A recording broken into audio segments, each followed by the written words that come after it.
ಚಂದ್ರಶೇಖರ ಏತರ್ಕ ಈ ದೇವಸ್ಥಾನದ ಮುಕ್ತೇಸರಲ್ಲಿ ಒಬ್ಬ. ಏತರ್ಕ ಸದಾಶಿವ ದೇವಸ್ಥಾನ ಎಣ್ಮೆಕಜೆ ಪಂಚಾಯತ್ನಲ್ಲಿ ಬರ್ತದೆ. ಬಟ್ ಎಣ್ಮೆಕಜೆ ಮತ್ತು ಕುಮಡಾಜೆ ಪಂಚಾಯತ್ನ ಅಂಚಿನಲ್ಲಿರುವಂಥ ದೇವಸ್ಥಾನ. ಏತರ್ಕ ಅಂತಲೇ ಇದು ವೆಲ್ ನೋನ್ ದೇವಸ್ಥಾನ.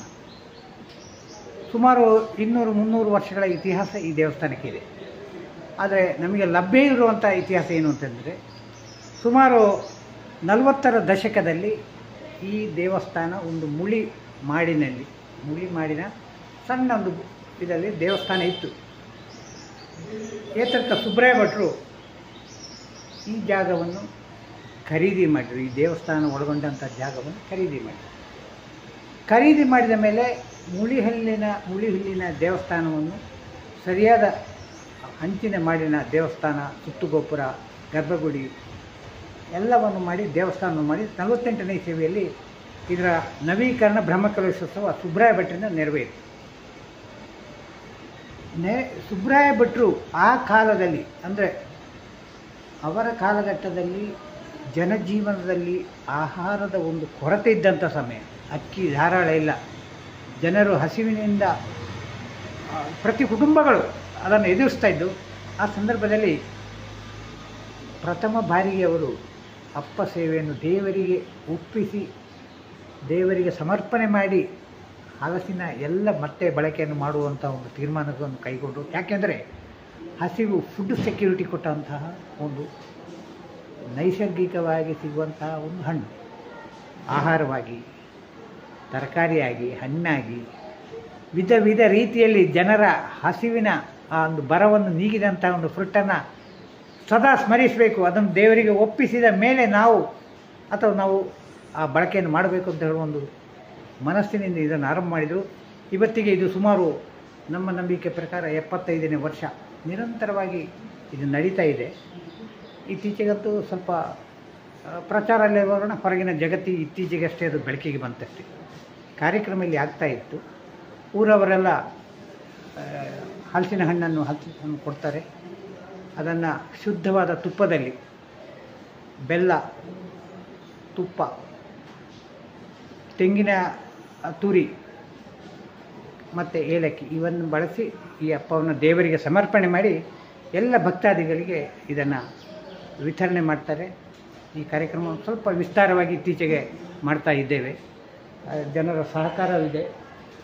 ಈಗಲೂ ಹಲಸು ಅಂತ ಹೇಳುವಂಥದ್ದು ನಾವು ನೋಡಿದರೆ ಅನೇಕ ಸಂದೇಶಗಳನ್ನು ಇರ್ತದೆ. ಅದು ಒಂದು ಕಾಲದಲ್ಲಿ ಹಸಿವನ್ನು ನೀಗಿಸಿದ್ದಿರ್ಬೋದು. ಈಗಲೂ ಜನರ ಅಚ್ಚುಮೆಚ್ಚಿನ ಒಂದು ಹಣ್ಣು ಅದು. ಈಗಲೂ ಅದರ ಬಳಕೆ, ಅದರ ಪ್ರಿಯರು ತುಂಬ ಜನ ಇದ್ದಾರೆ.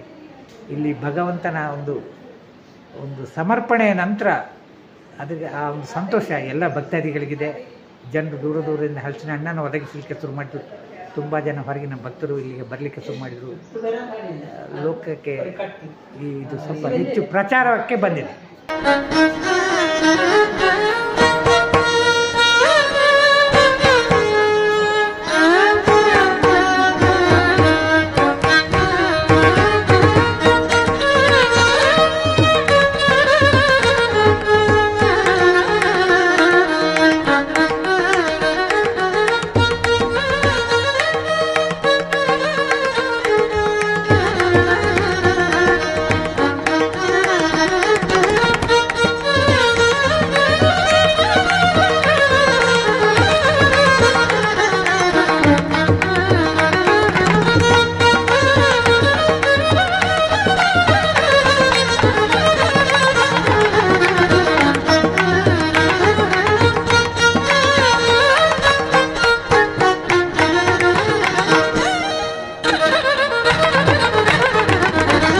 ಸದಾಶಿವ ದೇವಸ್ಥಾನ ಈ ಒಂದು ನಂದಿ ವಿಗ್ರಹ ಸುಮಾರು 1965ನೇ ಇಸವಿಯಲ್ಲಿ ಸರ್ಪಮಲೆ ನರಸಿಂಹಭಟ್ ಸುಬ್ಬಮ್ಮ ದಂಪತಿಗಳು ದೇವಸ್ಥಾನಕ್ಕಾಗಿ ಕೊಟ್ಟಂತಹ ನಂದಿ ಇದು. ಈ ನಂದಿ ಶಿಲ್ಪದ ವಿಶೇಷತೆ ಏನು ಅಂದರೆ ಇದರ ಶಿಲ್ಪಕಲೆ. ನೀವು ದೇವಸ್ಥಾನಗಳಲ್ಲಿ ನೋಡಿರ್ಬೋದು. ಈ ಒಂದು ಪರ್ಟಿಕ್ಯುಲರ್ ನಂದಿಯ ವಿಶೇಷತೆ ಏನು ಅಂದರೆ ಇದರಲ್ಲಿ ನಿಮಗೆ ಹೊಯ್ಸಳ ಮತ್ತು ವಿದೇಶಿ ಶಿಲ್ಪಕಲೆಯ ಸಮ್ಮಿಶ್ರಣದಿಂದ ಈ ಶಿಲ್ಪವನ್ನು ಮಾಡಿದ್ದಾರೆ. ಇಲ್ಲಿ ನೋಡಿ, ನಂದಿ ಕೈಯನ್ನು ಊರಿಕೊಂಡು ಇದೆ. ಮಾತ್ರ ಅಲ್ಲ, ಗಂಗೆದೊಗಲು ಅಂತ ಹೇಳ್ತಾರೆ. ನಂದಿಯನ್ನು ಗಂಗೆದೊಗಲು ನೀವು ಕಾಣ್ಬೋದು. ನಂದಿಯ ಮುಖದಲ್ಲಿ ನರಗಳು ಕಾಣ್ತದೆ. ಒಂದು ಆ್ಯಕ್ಚುವಲ್ ನಿಜವಾದ ನಂದಿಯೇ ಕೂತಂತಹ ಒಂದು ಶೈಲಿಯಲ್ಲಿದೆ. ಅದು ವಿದೇಶಿ ಶಿಲ್ಪಕಲೆಯ ಪ್ರಭಾವ ಇದರಲ್ಲಿ ಸಾಕಷ್ಟು ನಿಮಗೆ ಕಾಣ್ಬೋದು. ಈ ಶಿಲ್ಪಕಲೆಯಲ್ಲಿ ಭಾರತೀಯ ಹೊಯ್ಸಳ ಸಂಸ್ಕೃತಿಯ ಶಿಲ್ಪಕಲೆಯೂ ಇದೆ.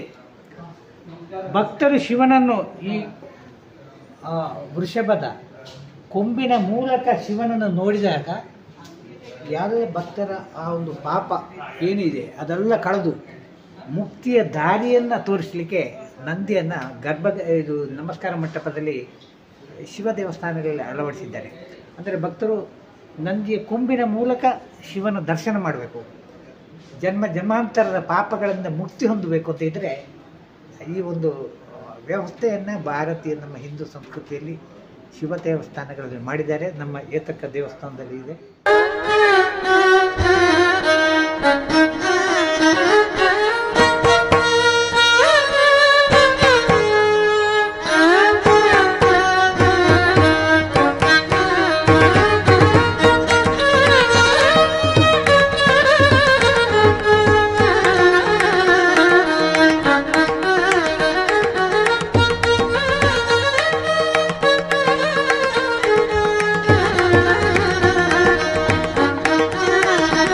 ನಮ್ಮ ಈ ಹಲಸಿನ ಹಣ್ಣಿನ ಅಪ್ಪ ಸೇವೆಗೆ ಬಹಳ ವಿಶೇಷವಾಗಿ ಬಹಳ ದೂರದಿಂದ ಹಲಸಿನ ಹಣ್ಣು ತಗೊಂಡು ಬಂದಿದ್ದಾರೆ, ಚಕ್ಕ ತಗೊಂಡು ಬಂದಿದ್ದಾರೆ. ಅವ್ರು ತಂದವರು ಯಾರು ಅಂತ ಹೇಳಿದ್ರೆ ನಮ್ಮ ಭಾಳ ಆತ್ಮೀಯರಂಥ ಶ್ಯಾಮಲಾ ಟೀಚರ್ ಅವರು. ಮೇಡಮ್, ನೀವು ಆ ಚಕ್ಕ ಕೊಡಂಡೆ ಅವರಿಗೆ ಆ ಸ್ಟೋರಿ ಒಂದು ಬರೋಣ. ഞാൻ കാഞ്ഞങ്ങാട് സ്വദേശി വിഷ്ണുമംഗൽ തടവനയിലെത്താണ്. ശ്രീധരൻ അമ്പ്രാന്തിരിയുടെ പത്നിയാണ്. ശേഖര നമ്മുടെ യോഗക്ഷേമ സഭയുടെ ഭാഗമായിട്ടുള്ള അമ്പല ദർശനം പരിപാടിയിൽ പരിചയപ്പെട്ടതാണ്.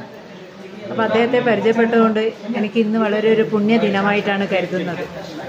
അതായത് അദ്ദേഹം നമ്മുടെ ആ നാലമ്പല ദർശന ഗ്രൂപ്പിൽ ഈ സദാശിവ ക്ഷേത്രത്തെക്കുറിച്ച് ഒരു പോസ്റ്റ് ഇട്ടിട്ടുണ്ടായിരുന്നു. അപ്പോൾ തന്നെ മനസ്സിനൊരാഗ്രഹം വന്നു, നമ്മുടെ ഭവനത്തിലുള്ള പ്ലാവിൽ നിറയെ ചക്ക പിടിച്ചിട്ടുണ്ട്, ഒന്ന് ഭഗവാന് സമർപ്പിക്കണമെന്ന്.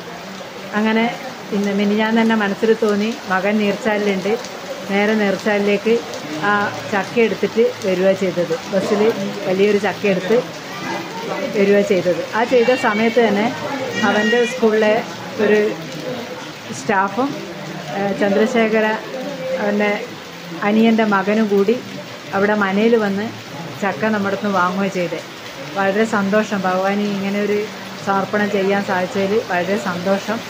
ഇനിയുള്ള ഈ പ്രവർത്തനത്തിന് വളരെയധികം നന്ദിയുണ്ട്. ഇവിടെ എത്താനും പറ്റി. മഴയ്ക്ക് മുമ്പേ ഇവിടെ എത്തി. നമ്മുടെ സന്തോഷം കൊണ്ടായിരിക്കും ഒരു മഴയും. നല്ലൊരു അമ്പലം.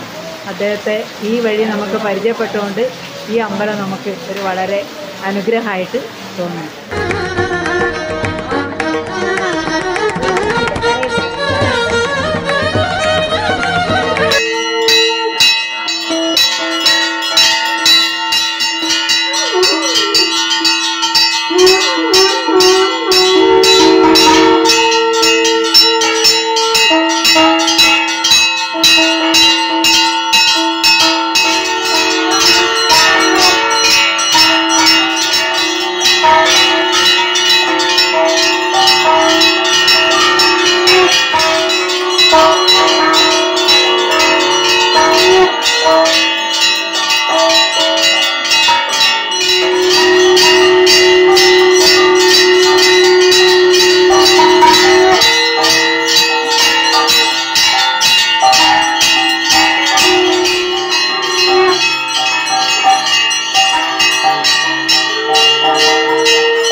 ಹಲಸಿನ ಹಣ್ಣಿನ ಒಂದು ಅಪ್ಪಸೇವೆ ಸಮರ್ಪಣೆಗೆ ನಮ್ಮ ಒಂದು ತಿಳುವಳಿಕೆಯಲ್ಲಿ ನಮ್ಮ ತಿಳುವಳಿಕೆ ಪ್ರಕಾರ ಇದು 75ನೇ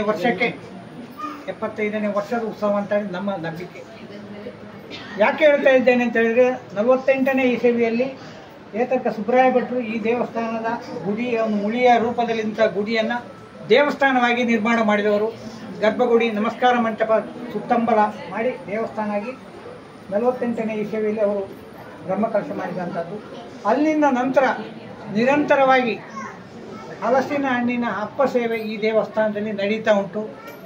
ಇತ್ತೀಚೆಗೆ ಜನರಿಗೆ ಹೆಚ್ಚು ತಿಳುವಳಿಕೆ ಬರಲಿಕ್ಕೋಸ್ಕರ ಅದನ್ನು ಸ್ವಲ್ಪ ಪ್ರಚಾರ ಎಲ್ಲ ಇದ್ದ ಕಾರಣ ಪ್ರಚಾರಕ್ಕೆ ಬಂದಿದೆ. ಆದರೆ ಕಾರ್ಯಕ್ರಮ ಇದು 75ನೇ ಕಾರ್ಯಕ್ರಮ ಅಂತೇಳಿ ನಮ್ಮ ನಂಬಿಕೆ. ಅದಕ್ಕಿಂತ ಹೆಚ್ಚು ನಮಗೆ ಅದರ ಆದರೆ ಇಲ್ಲಿ ಮುಖ್ಯವಾದ ವಿಷಯ ಇರುವಂಥದ್ದು ಏನು ಅಂತ ಹೇಳಿದರೆ 1948ರಿಂದ ಸುಮಾರು 70ನೇ ಇಸವಿಯವರೆಗೆ ಇಡೀ ನಮ್ಮ ಈ ಕಾಸರಗೋಡು ಪರಿಸರ ಈ ಭಾಗದ ಎಲ್ಲ ಜನರಿಗೆ ಆಹಾರದ ಒಂದು ಬಹಳ ತತ್ವಾರ ಇದ್ದಂಥ ಸಮಯ.